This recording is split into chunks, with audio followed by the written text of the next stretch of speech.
If you notice the water is not coming through properly via the windshield washer, here's what you need to do.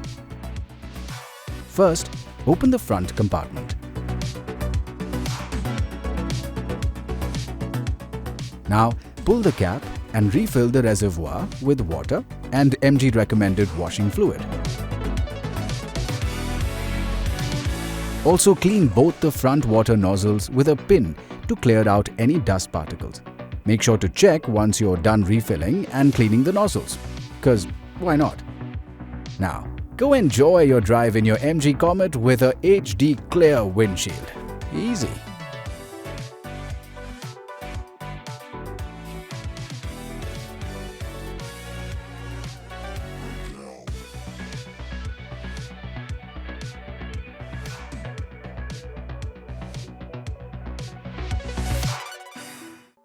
Thank you.